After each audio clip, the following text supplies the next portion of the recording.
What's up, YouTube? My niece, this, you, huh? Yeah.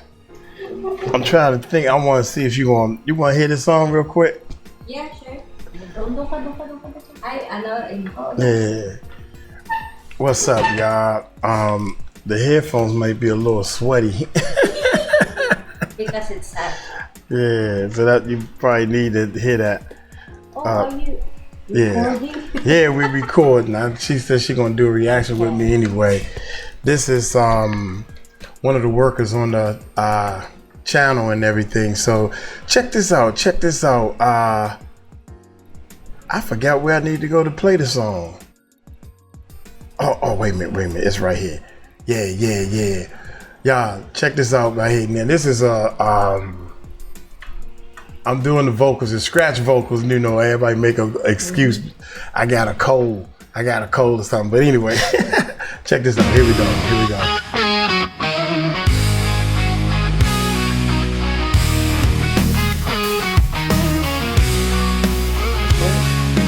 I've been watching you from a distance, girl.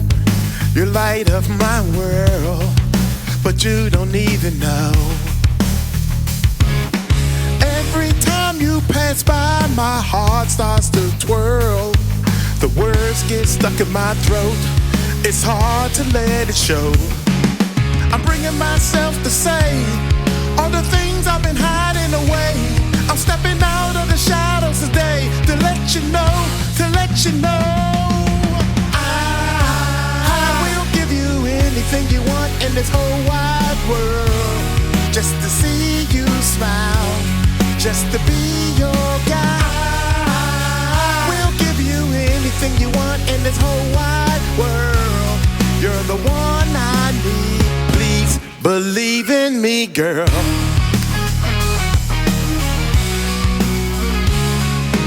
Late at night I dream of you and me. Together we're free, like it's meant to be. But in the light of day I fade away. Can't find the words, don't know what to say. I'm bringing myself to say all the things I've been hiding away. I'm stepping out of the shadows today to let you know, we'll give you anything you want in this whole wide world, just to see you smile, just to be your guy. We'll give you anything you want in this whole wide world. You're the one I need. Please believe in me, girl. Every moment feels so right when I picture you in my life.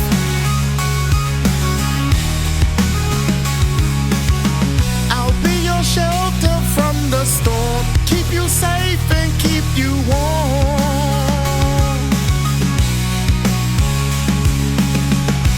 No more hiding in the dark, let me open up my heart. Take a chance on me tonight, I'll make everything alright. I will give you anything you want in this whole wide world, just to see you smile, just to be your guy. I will give you anything you want in this whole wide world. You're the one I need. Please believe in me, girl. Believe in me, girl.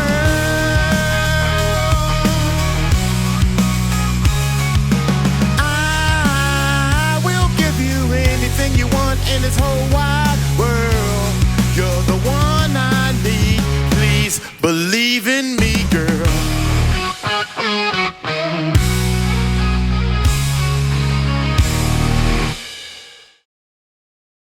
What's up, YouTube? What's up? I got the family over here.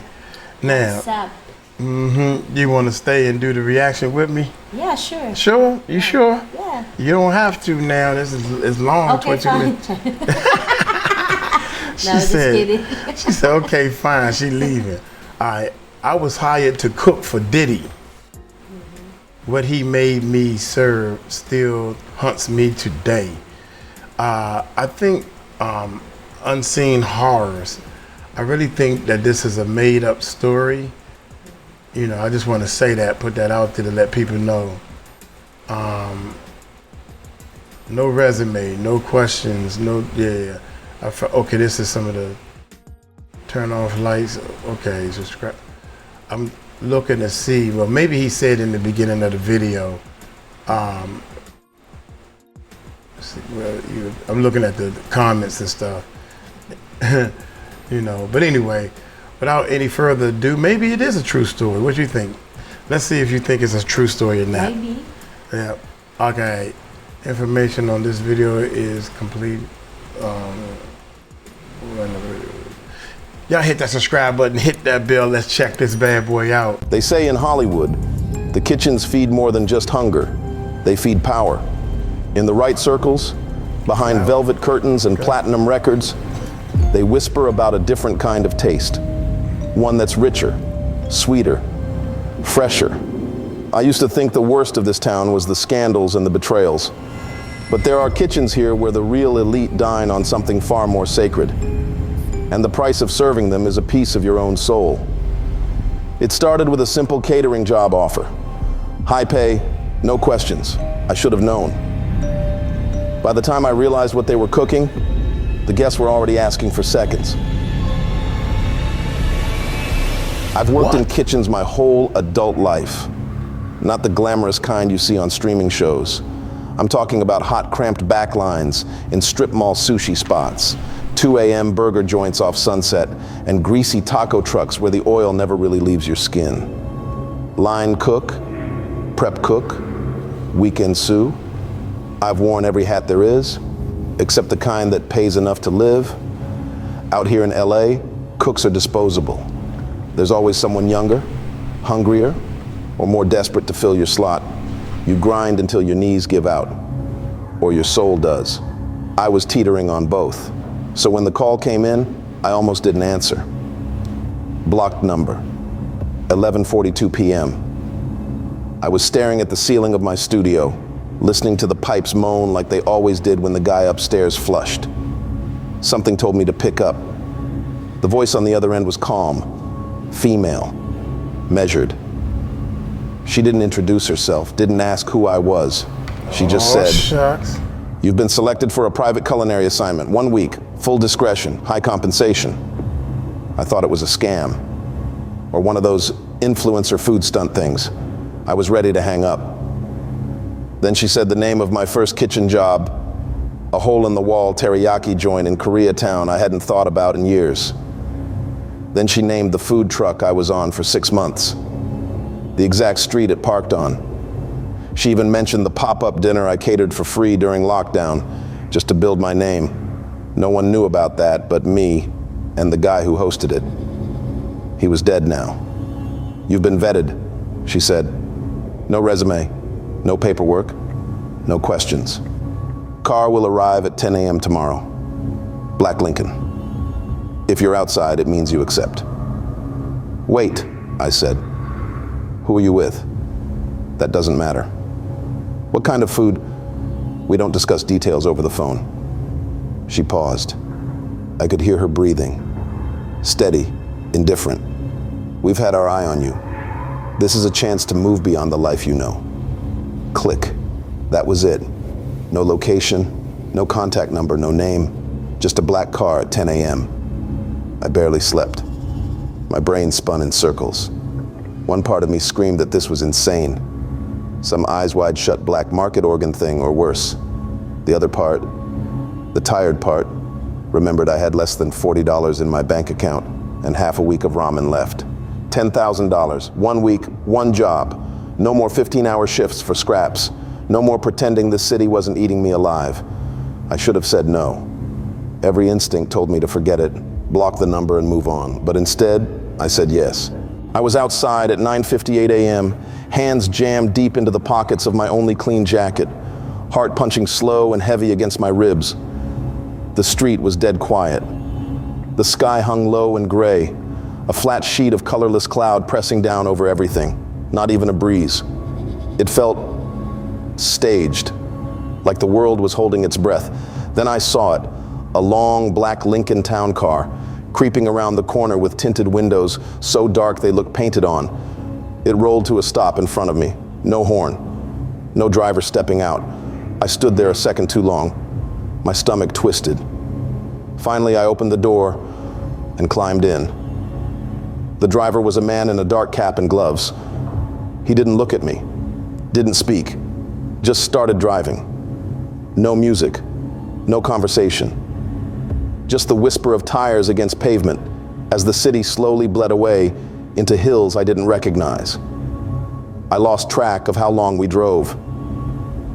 At some point, the smooth asphalt gave way to cracked private roads. The houses got bigger, then further apart until it wasn't houses anymore, just raw hillsides dotted with sharp, skeletal trees. The car climbed a winding drive bordered by old stone walls covered in ivy. And then, there it was, the mansion. It wasn't beautiful the way mansions in LA are supposed to be. No gleaming glass, no soft angles. It was massive and cold, all brutalist concrete and black steel, jutting out of the hill like something that didn't belong in this world. There were no other cars, no voices, just a heavy, waiting silence that pressed against my chest. The driver finally spoke, low and flat. "Get out." Walk to the door. I hesitated. He didn't look at me. He just kept his hands on the wheel, staring straight ahead. With a dry mouth, I stepped out onto the drive. The car pulled away before I even closed the door behind me, tires crunching softly over the gravel. The mansion's massive front door swung open before I could even knock. She was standing there, a woman in her mid-40s, sharp as a knife in a dark gray pantsuit. Blonde hair tied so tight it looked painful. No jewelry, no makeup, eyes that didn't blink enough. "You're expected," she said. Her voice was perfectly neutral, like a voicemail recording. She didn't offer her name. She didn't shake my hand. Instead, she turned crisply on her heel and led me inside. The air inside the mansion was colder than outside, and not just in temperature. Everything was slate and glass, bare and gleaming. No warmth, no article, no photos, no life. Just long corridors and high ceilings that seemed designed to make you feel small. We walked through the silence until we reached a set of wide stone stairs that curved down into darkness. She stopped at the top, her hand resting lightly on the banister. "One rule before you begin," she said without turning around. "We don't ask questions here." Then she started down the stairs, expecting me to follow. And like an idiot, I did. The stairs seemed to stretch forever, spiraling downward into a cold that sank into my bones. At the bottom was a heavy metal door. The woman, I started thinking of her as Laura, even though she never gave a name, punched a code into a panel, and the door shuddered open with a deep groan. The kitchen wasn't what I expected. It was massive, easily the size of the restaurants I used to work in, but completely underground. Everything gleamed under harsh fluorescent lights. Endless rows of steel counters, industrial ovens, walk-in freezers. It was spotless, not just clean but sterile, sanitized, lifeless. 3 other people were already there.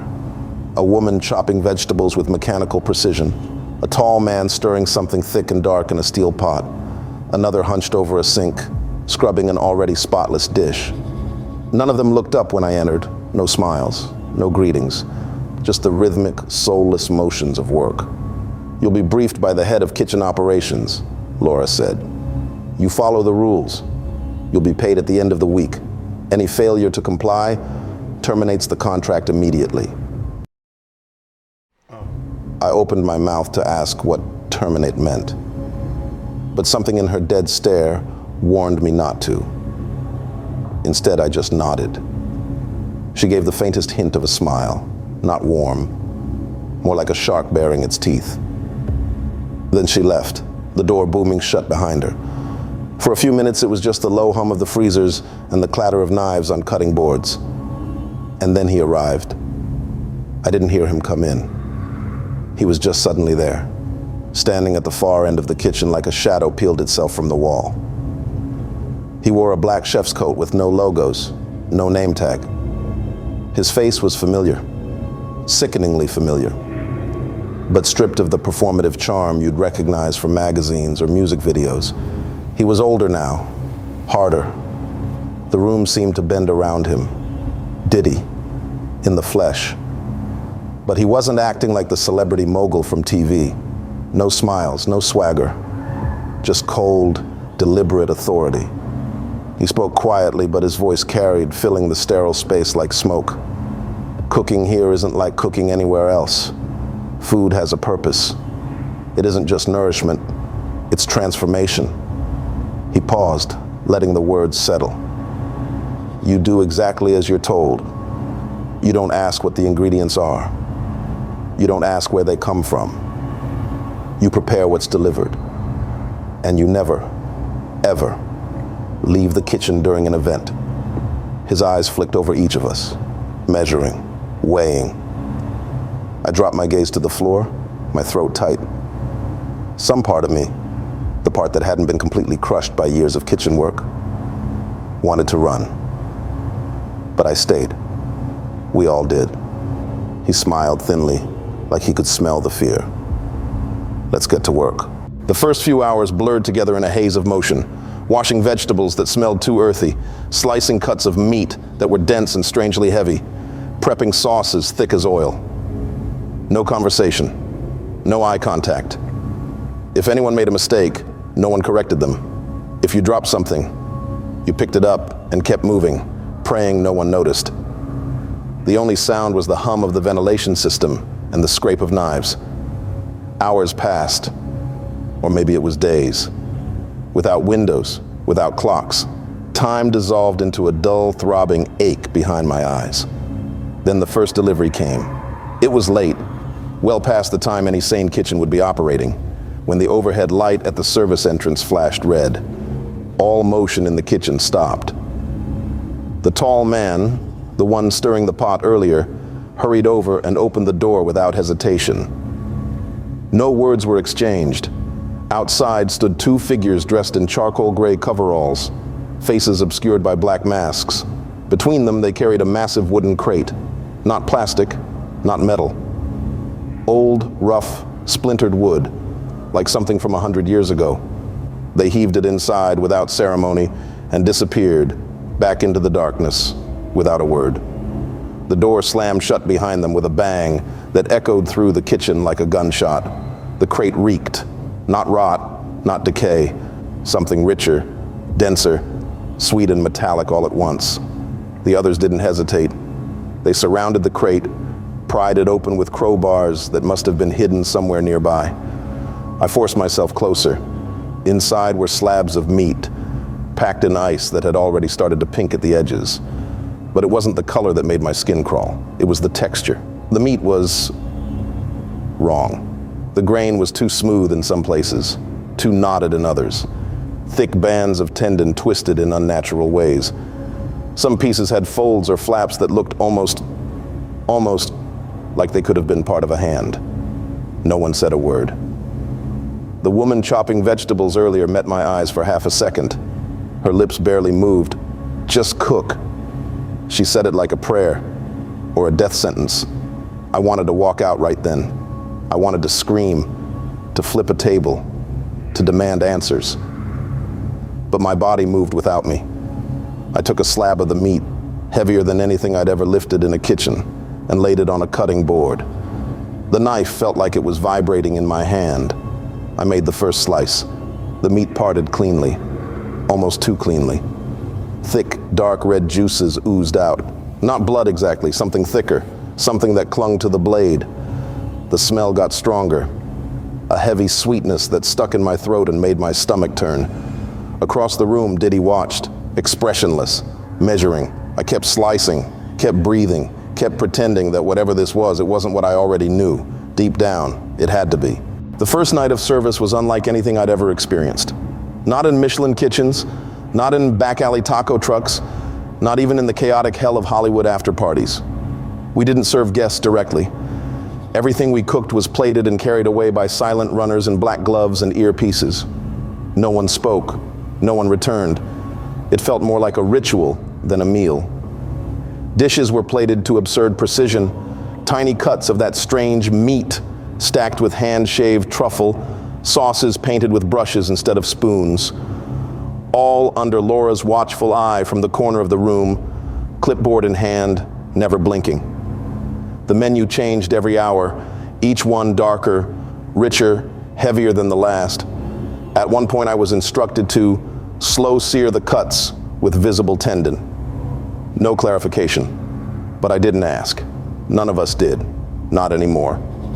It was near the end of the night, when most of the dishes had been sent out, that it happened. A plate came back. That never happened. The staff were trained to disappear into shadow, not return. But this time, a single porcelain plate slid back through the service door. No note, no explanation. Just a half-eaten dish resting silently under a domed silver lid. Everyone froze. Laura walked over, heels clicking like a metronome. She lifted the lid, expression unreadable. Then she looked at me. "Fix the presentation," she said. Her voice didn't waver. I walked over slowly, hands shaking just enough to betray me. I tried not to look too closely, but I had to know. I had to see. The meat had been cut with surgical precision, the kind of cuts only the rich can afford to leave uneaten. And nestled in the corner of the plate, tucked beneath a smear of dark plum reduction, was a fingernail, small, pale, pink at the base, still curved slightly, like it had once belonged to someone who bit them out of nervous habit. I froze. Everything around me fell away. The noise, the lights, the smell, all gone. There it was. Proof. Not suggestion, not paranoia. Proof. I looked up, and Diddy was standing 10 feet away, watching. He didn't speak. He didn't need to. His eyes said it all. A true master never questions the ingredients. He said it softly, almost kindly, like he was giving me a gift, a key to some exclusive understanding of the world. I stood there, staring at that fingernail, that little sliver of humanity served up like garnish, and I realized this wasn't a metaphor. This wasn't abstract. This was real. I wanted to scream, to flip the tray, to throw the knife in my hand and run, but I didn't. I picked up the plate, I wiped the edge clean, and I replated the dish. It was the 5th night when the truth showed itself. The day had started like all the others. Cold, metallic, silent. More deliveries. More dishes plated for the faceless rich above. I didn't think anymore. I just worked. Until the final crate came in. I don't know why this one felt different. Maybe the way the staff stared at it, or how Laura stood rigid as it was wheeled inside, arms folded so tightly her knuckles whitened. No one moved to open it, so I did. The crowbar slid in like it was waiting for me. The wood gave with a groan. Inside was meat, like the others, heavy, glistening, packed in pink ice. But this time, something caught my eye. A mark. Near the edge of one slab, there was a patch of skin not fully removed, a faded tattoo. Small, cheap, blue ink, a cartoon bear holding a knife. It hit me all at once. I'd seen that tattoo before. On the arm of a dishwasher I'd trained years ago.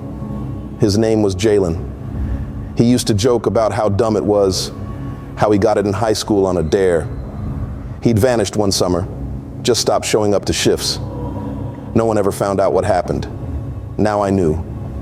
This wasn't just meat. It wasn't suggestion. It wasn't mystery. It was him. They were feeding us people. And not just random victims. Chefs, cooks, staff, people like me. I stumbled back, bile rising in my throat, and nearly fell. The tall man caught me. His grip was firm, and for the first time he looked directly into my eyes. "Now you understand," he said. Behind him the others kept prepping, as if this moment had played out before, as if they'd all had their own tattoo. I asked him, barely able to speak, "Why?" Why us? He didn't answer. Diddy walked in a moment later, dressed in the same spotless black coat. He stood beside the crate, gazing at its contents like a sommelier with a vintage bottle. "This is power," he said, more to himself than to me. "When they eat, they don't just take in protein or pleasure. They consume obedience, fear, Power. control." He looked at me then. "Food binds the body to the will. You've helped them consume without consequence. That makes you part of the ritual." My hands were trembling. I wanted to scream, to kill him, to run, but I did nothing, because some part of me, the part they'd been carving away since the first delivery, understood. I wasn't just a cook, I was an accomplice. Over the next day, I prepared dishes for billionaires, politicians, musicians whose lyrics I'd grown up with. They came for private dining experiences and left grinning, drunk on power and secrets. No one questioned what was served. They praised it, photographed it, posted about the richness of flavor. I saw the guest list once, briefly. Every name was someone you'd know, some you'd admire, some you'd defend. And in that moment, I understood what this place really was.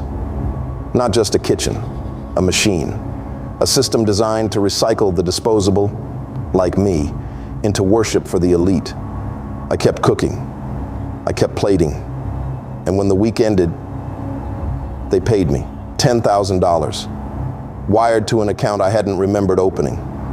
I was free to go, but I wasn't free. I walked out of that place with clean clothes, a clean blade, and hands that would never feel clean again. It's been 3 weeks since I left the mansion. I haven't cooked a meal since. Sometimes I'll be walking past a butcher shop or a steakhouse, and the smell will hit me, thick, sweet, metallic, and I'll have to fight the urge to vomit right there on the sidewalk. But that's not the worst part. The worst part is I still get the plates. Not every night. Just enough to remind me that they haven't forgotten. A soft knock, no footsteps, just a silver dome, still warm, waiting at my door. I never touch them, but I never throw them away either. They sit in my fridge, wrapped in silence, reminders of what I helped serve, of what I might have tasted myself. I see the faces of the staff when I try to sleep. Laura's cold eyes, Diddy's smile, the twitch in the tall man's cheek as he told me to understand. And I do understand now. Hollywood doesn't run on talent, it runs on appetite. There are kitchens beneath this city, beneath every city, where people like me cook for people like them, where the food isn't just nourishment, it's sacrifice, it's loyalty, it's power, and they consume it gladly. That week changed me. Not just what I saw, but what I didn't stop. Because fear turns you into something else. It makes you obedient, quiet, useful. That's how they get you. Not all at once, but piece by piece, like carving meat off a bone. If you're hearing this and I disappear after today, you'll know why. And when you look at the celebrities you worship, the moguls you trust, the politicians you vote for, ask yourself, would they eat it if it meant staying on top? Now ask yourself something harder. Would you? Now this is coming from somebody who was on the street cooking. Is it a real story? I don't know. Say it again. Is it a real story or what? I don't know. It's nothing. Scary, It's scary.